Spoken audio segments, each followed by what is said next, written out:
I've said it before, I'll say it again. I am on team let the birth rate plummet to hell. That's the reason why I was sent this article a few different times. South Korea may become the first country to disappear from the face of the earth. The reasons are not as simple as they seem to be. Let's get into this article. Imagine a world where schools have hostels that promote the idea of students living together despite what their gender is. In most cases, then, it would be ideal to think that you'll be surrounded by many couples, perhaps similar to the storyline of a romantic comedy movie. Oh, wait, here's another idea. What if girls got to start a year earlier than boys, and then when the time is right, these girls and boys will grow together to form an unbreakable bond that might even turn into a lifelong commitment? Not too far-fetched, right? Or a little too bizarre for one's imagination. Well, when you live in a country that is fighting to save its rapidly shrinking population, nothing seems impossible because survival is all that matters. South Korea, once a thriving example of rapid economic growth and modernization, is now grappling with an unprecedented fertility crisis. The country's birth rate has plummeted to levels so low that if the trend continues, South Korea's population could shrink to a third of its current size by the end of the century. However, the story behind this alarming decline is far more complex, involving not just socioeconomic pressures, but also deep-rooted gender tensions that have been simmering for years. Now, I circle this because we are, in the United States, currently having some deep-rooted gender tensions that have been simmering for years. But our birth rate hasn't plummeted to these levels yet. But I think that, women, we're watching what's going on with the South Korean girlies in the South Korean country. So we can move towards getting our birth rate this low. But let's continue with this article. How it all begun. South Korea's fertility decline began as a part of an intentional family planning policy. In the 1960s, the government, concerned about population growth outstripping economic development, instituted measures to reduce birth rates. At the time, South Korea's per capita income was just 20% of the global average, and fertility stood at a staggering 6 children per woman. By 1982, as the economy boomed, the fertility rate had fallen to 2.4, still above the replacement level of 2.1, but heading in the right direction. By 1983, the fertility rate had dropped to replacement level, and since then, it has been on a rapid decline. What was once a carefully controlled drop has become a crisis, with projections showing South Korea's population shrinking from 52 million to a mere 17 million by the century's end. In the worst case scenario, some estimates predict the country could lose up to 70% of its population, leaving just 14 million people behind, a situation that could destabilize the economy and create unprecedented societal challenges. So here is a graph showing their fertility rate and how it's dropped. It looks like a roller coaster. Starting at the top, they're at a 6.06 and is dropping to the point where it is below 1 at 0.72. So that's where they are.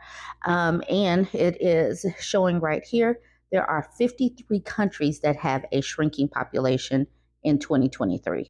Here's a better picture of that graph that's talking about the countries with a shrinking population. You can see starting in the 1950s, the amount of countries with a shrinking population has just grown, like it is on the upswing of the roller coaster that we just plummeted down on the other side. Okay, it says what South Korean women want. Despite efforts to reverse the fertility decline, including financial incentives and government initiatives, the numbers just aren't adding up. It's actually kind of wild. I typically, when I'm reading about South Korea and the birth rate dropping and all that, you don't typically see these articles addressing what women are actually asking for. So this is definitely a change. South Korea has implemented policies to encourage higher birth rates, such as recruiting foreign domestic workers for childcare. They're trying to get women over here from the Philippines and pay them like $7 an hour and make them ride on buses. So yeah, that is the recruiting of foreign domestic workers. Offering tax benefits and even proposing to exempt men from mandatory military service if they have 3 or more children by the age of 30. But so far, these measures have had little effect. The root cause of the problem lies in the country's social and cultural landscape. Many women, especially in urban areas, prioritize careers over starting families, with over half of the respondents in a 2023 government survey citing the burden of parenting as the biggest obstacle to female employment. The rise of dual income households and greater access to education has empowered women to delay or forego marriage and childbirth altogether. Moreover, marriage itself is no longer seen as essential to having children. Over the past decade, the percentage of people who accept having children outside of marriage has risen from 22% to 35%, although only 2.5% of children are born outside of wedlock in South Korea. For those who do marry, women are demanding more equality in household responsibilities. A stark gender gap persists, with 92% of women doing household chores on weekdays compared to just 61% of men. This disparity has led to widespread disillusionment with traditional marriage roles. In fact, a 2024 survey revealed that one-third of women in South Korea do not want to marry, with a staggering 93% citing the burdens of housework and child rearing as the main reasons. This graph is talking about the people getting married. It says fewer Koreans are getting married. It used to be 7 per 1,000 people were getting married, and it has dropped to 3.8 per 1,000. And if people don't get married, they are not going to have babies because, as we just said, there are very few babies born outside of wedlock in South Korea. A battle for equality. The gender divide in South Korea is perhaps one of the most significant factors contributing to the fertility crisis. While women are increasingly seeking equal partnerships, the country's political climate has seen a rise in anti-feminist sentiment, particularly among younger men. South Korean President Yoon Suk Yeol, who won the 2022 election by appealing to the disillusioned male voters, has called for the abolition of gender quotas and even suggested that feminism is the root of the deteriorating relations between men and women. Does this not sound familiar? Appealing to disillusioned male voters? Does this not sound familiar? This has sparked a fierce political and cultural battle, with the president's stance on gender equality drawing criticism from women's rights activists and further polarizing the population. South Korea ranks among the lowest in the OECD on gender equality, sitting at 94th globally.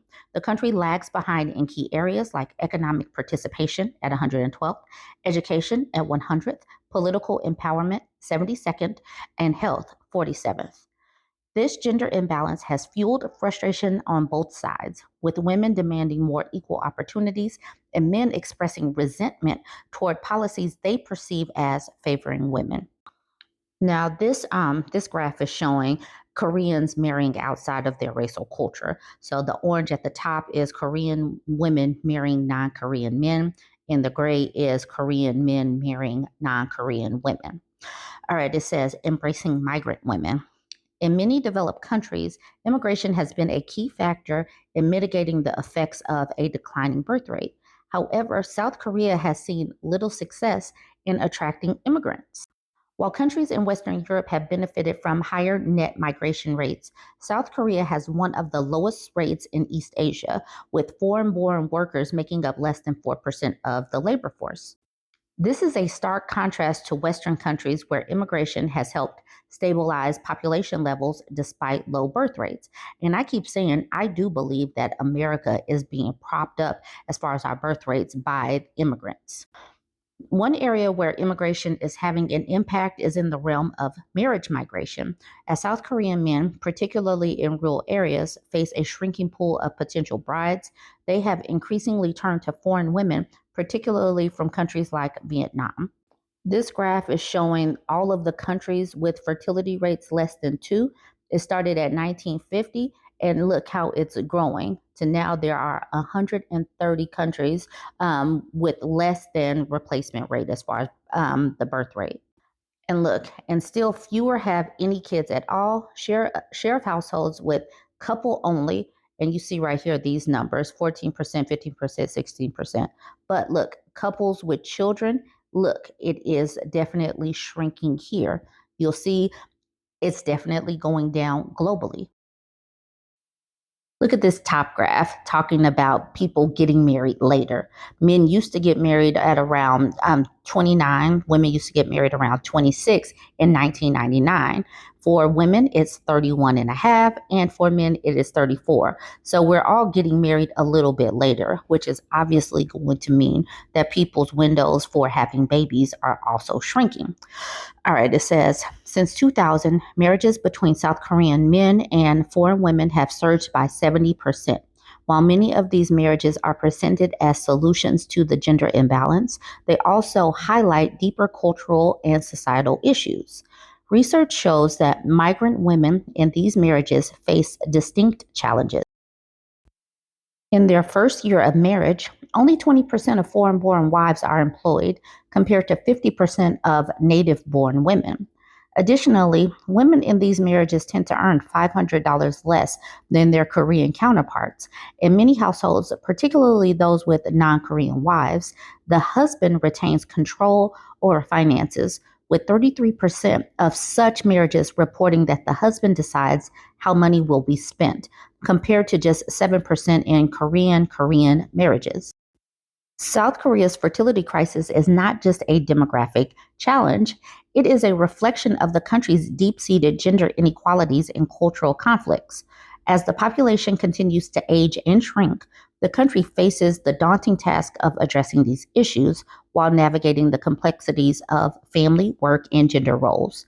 Until South Korea can bridge the widening divide between men and women and create a society where both genders can thrive equally, its fertility crisis may continue to worsen, leaving a shrinking and aging population to contend with in the future. Now, going back to that previous slide, where it's talking about how Korean men treat their non Korean wives, and also where we were talking about earlier, where there's the anti feminist sentiment. It seems to be, it seems to be that they could stand to have some kind of cultural shift in how men are treating women in general. Korean women are opting out of having babies and getting married for a reason. And then these men are going off and treating their non Korean wives with the same inequality and control. So after a while, non Korean women are going to stop trying to come to South Korea to marry these men. So at some point, they're going to address how men treat women in South Korea. All right, y'all. Let me know what you think about this. Join the conversation. Don't forget to like, comment, and share. And if you're not yet following me, go ahead and smash that follow button.